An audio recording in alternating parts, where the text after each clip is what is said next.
नमस्कार सर्वांना, श्री स्वामी समर्थ. तुम्हा सगळ्यांचं आपल्या चॅनलमध्ये खूप खूप मनापासून स्वागत आहे. आजचा दिवस तुम्हाला खूप छान आनंदाचा जाऊ दे हीच स्वामींची चरणी प्रार्थना करते आणि आजच्या व्हिडिओला सुरुवात करते.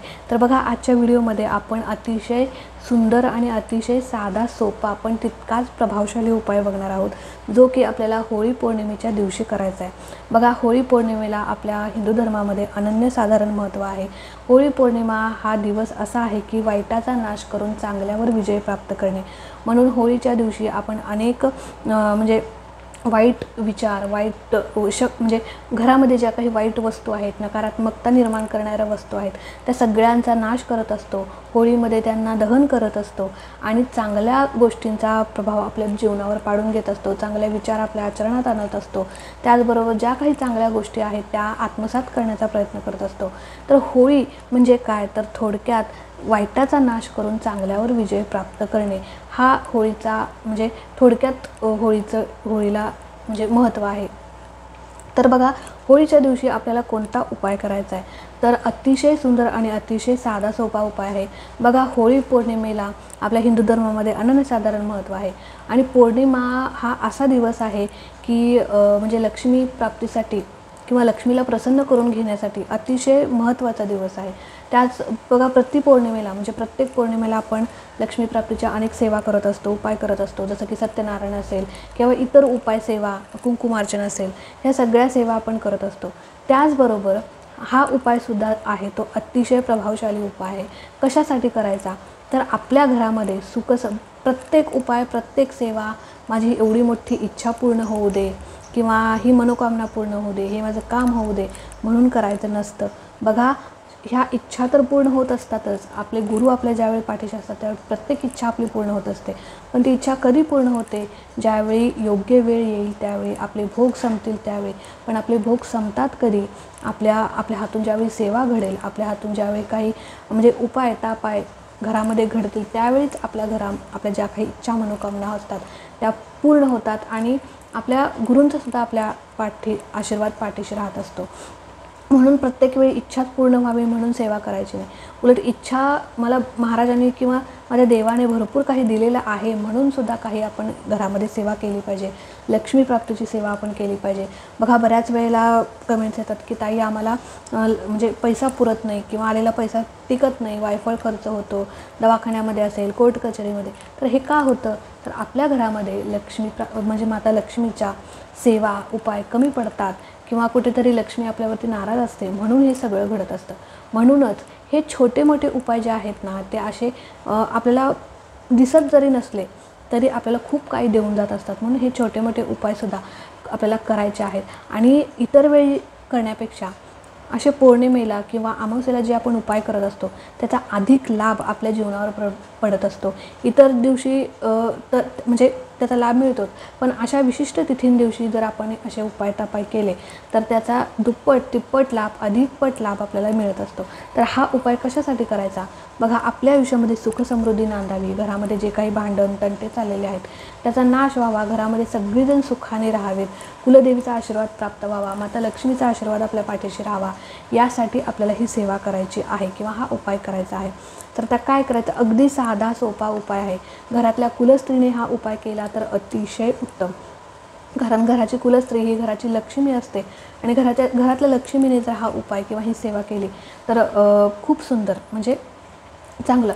तर आता काय करायचं, पौर्णिमेच्या दिवशी म्हणजे आता होळी पौर्णिमा गुरुवारी आहे, तर गुरुवारी पहाटे तुम्हाला हा उपाय करायचा आहे. म्हणजे इकडे सूर्योदय झाला आहे आणि इकडे तुम्ही हा उपाय करताय असं. तर थोडं इकडे तिकडे मागे पुढे झाले तर चालेल, पण लई लेट करू नका. अगदी 8च्या पुढे किंवा म्हणजे 7च्या पुढे असं काही करू नका. 7च्या आत जर हा उपाय केला तर अतिशय उत्तम. म्हणजे शक्यतो पहाटेच हा उपाय करा. ज्यावेळी सूर्योदय होतो त्यावेळी अगदी सकाळी तुम्हाला हा उपाय करायचा आहे. तर काय करायचं, अगदी सगळ्यात पहिले तुम्हाला आपलं घर स्वच्छ करायचं आहे. घरातलं लोटून वगैरे झाडून काढायचं आहे.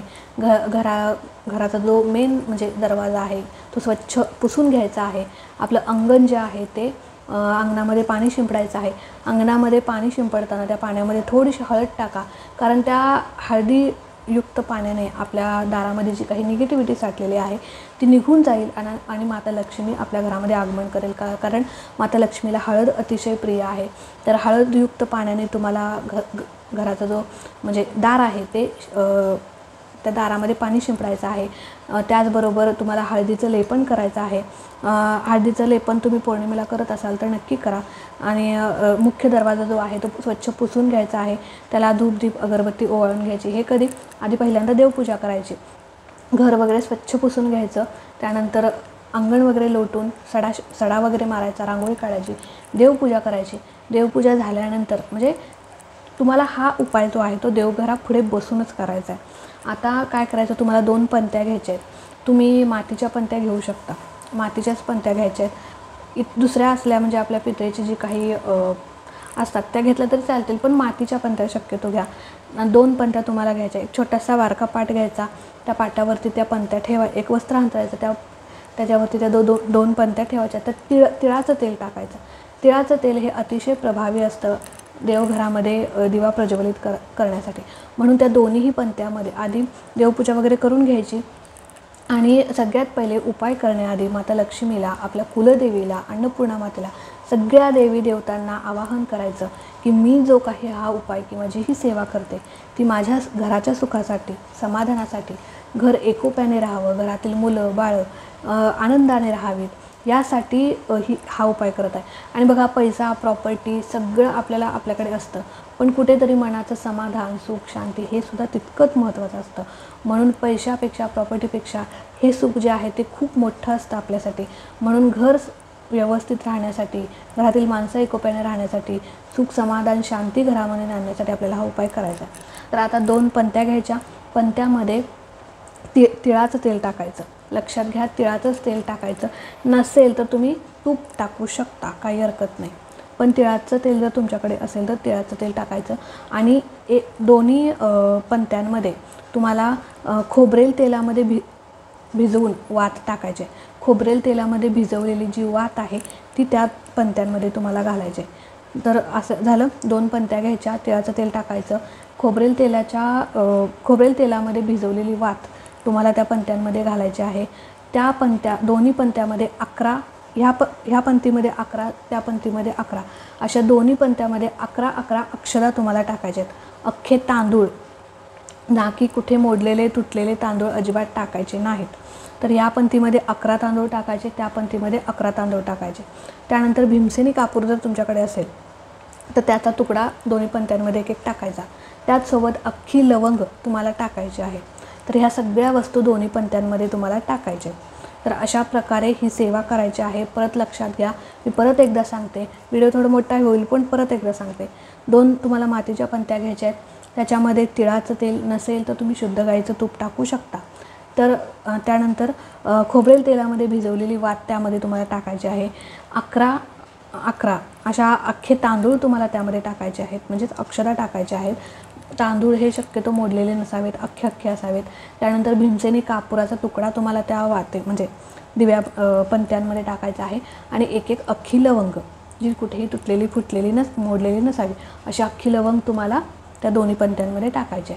आणि हे दोन्ही दिवे जे आहेत ते तुम्हाला प्रज्वलित करायचे आहेत. आता प्रज्वलित केल्यानंतर एक दिवा जो आहे तो देवघरापुढेच ठेवायचा आहे. आणि दुसरा दिवा जो आहे तो तुम्हाला तुमचा मेन दरवाजा आहे, मेन दरवाजा तिथे, आता तुमचं घर कोणत्याही दिशेला तोंड करून असो, पण तो दिवा जो आहे तो तुम्हाला पूर्वेकडे तोंड करून ठेवायचा आहे किंवा तिथे प्रज्वलित करायचा आहे. आता जोपर्यंत दिवा आता म्हणजे पूर्वेकडे तोंड करून तो दिवा तुम्हाला प्रज्वलित करायचा आहे. मग भले तुमचं घर कोणत्याही दिशेला असो, पण तो दिवा जो आहे तो पूर्वेकडे तोंड करून ठेवायचा. आता दिवा तिकडे म्हणजे तिथे ठेवताना आपण सगळ्या देवी देवतांना सांगायचं की जो काही उपाय करते म्हणजे तुमची कोणती समस्या सांगायची नाही, फक्त माझं घर सुखी आहे, समाधानी आहे, माझ्या घरामध्ये हे सुख समाधान असंच टिकून राहू दे, अबाधित राहू दे. आणि सगळ्या देवी देवतांना सांगायचं की तुमची कृपादृष्टी, तुमचा आशीर्वाद माझ्या घरावर, परिवारावर राहू दे. आपले कुलदेवीला प्रार्थना करायची की तुझा वरदहस्त आमच्या घरावर राहू दे, कारण कुलदेवी आपली रक्षणकर्ता असते. तिला सांगायचं की तू आमच्या घराचं रक्षण कर, तुझी सेवा आमच्याकडून करून घे. आणि अशा प्रकारे सगळ्या देवी देवतांना नमस्कार करून तो दिवा जो आहे तो पूर्वेकडे तोंड करून ठेवायचा, बाहेर मेन दरवाजापाशी, मुख्य दरवाजापाशी. दिवा ठेवण्याआधी आपलं सडा रांगोळी हे झालं पाहिजे, लक्षात घ्या. आता दिवा ठेवल्यानंतर जोपर्यंत तो दिवा तेवतोय तोपर्यंत तेवू द्यायचा. जर पूर्ण दिवा व्यवस्थित जळाला तर काही हरकत नाही, पण त्यात तेल आहे जर मध्येच विजला तर काही टेन्शन घ्यायचं नाही. वाऱ्यामुळे विजला असेल असं आपण निगेटिव्ह विचार मनात काय आणायचे नाहीत. परत प्रज्वलित करायचा, परत लावायचा, आणि पूर्ण जर जळाला व्यवस्थित तर काही हरकत नाही. त्यानंतर इथला दिवा जो आहे तो सुद्धा अशाच प्रकारे देवांना सगळ्या प्रार्थना करायची आणि तुम्हाला इथे तो देवघरापाशी प्रज्वलित करायचा आहे. आता दोन्हीही दिवे दुसऱ्या दिवशी किंवा संध्याकाळपर्यंत विजलेलेच असतात, तर दोन्हीही दिवे तुम्ही पाण्यामध्ये विसर्जित करू शकता किंवा पुढच्या पौर्णिमेला परत हा उपाय तुम्ही करू शकता. किंवा जे दिवे आहेत ते पाण्यात विसर्जित करू शकता. जर तेल एखाद्या वेळेस शिल्लक राहिलं असेल तर ते तेल तुम्ही अशा ठिकाणी म्हणजे टाकायचं आहे जिथे कुणाच्या पायाखाली येणार नाही. तर अशा प्रकारे हा उपाय तुम्हाला करायचा आहे पौर्णिमेच्या दिवशी. कारण दिव्यांचाच का उपाय करायचा, कारण दिवा हा मांगल्याचं आणि यशाचं प्रतीक आहे, सुख समृद्धीचं प्रतीक आहे. या दिव्याच्या प्रकाशामुळे देवी देवतांना सांगायचं की या दिव्याच्या प्रकाश जसा पडला आहे चहूबाजूला, तसाच माझ्या आयुष्यामध्ये प्रकाश पडू दे, माझं आयुष्य उजळून निघू दे, माझ्या घरातली सगळी माणसं सुखी समाधानी राहू देत, असं आपण आपल्या सगळ्या देवी देवतांना सांगायचं, आपल्या गुरूंना सांगायचं आणि आपल्या कुलदेवीला प्रार्थना करायची. आणि अशा प्रकारे हा उपाय तुम्हाला पहाटेच्या वेळीच करायचा आहे. शक्यतो 8च्या पुढे नको, 8च्या आतच करा. इकडे सूर्योदय झालेला आहे, म्हणजे तसं 8 पण खूप लेटच होतं, पण कधी कधी आपल्या घरामध्ये काही कामं असतात वगैरे. पण तुम्ही शक्यतो जर तुम्ही सकाळी लवकर देवपूजा करत असाल तर हा नक्की उपाय करा. 7च्या आत म्हणजे पहाटेच्या वेळी तुम्हाला हा उपाय करायचा आहे. अगदी प्रभावशाली आणि खूप सुंदर आणि साधा सोपा उपाय आहे. याचा अनुभव तुम्हाला नक्कीच येईल आणि म्हणजे तुम्ही अनुभवसुद्धा याचा घ्याल. तर या पौर्णिमेला केला अनुभव तुम्हाला काही छोटे मोठे आले, काही म्हणजे झालं तर तुम्ही दर पौर्णिमेला हा उपाय नक्की करा. घरामध्ये सुख समृद्धी 100% नांदेल, यात काही शंका नाही. तर आजचा व्हिडिओ इथेच एंड करते. आवडला असेल तर नक्कीच लाईक करा, शेअर करा. चॅनलवरती नवीन असाल तर चॅनलला सबस्क्राईब नक्की करा. भेटूया अशाच एका नवीन व्हिडिओसोबत, नवीन सेवेसोबत. तोपर्यंत खुश राहा, आनंदी राहा आणि सगळ्यात महत्त्वाचं स्वामींची सेवा करत राहा. श्री स्वामी समर्थ.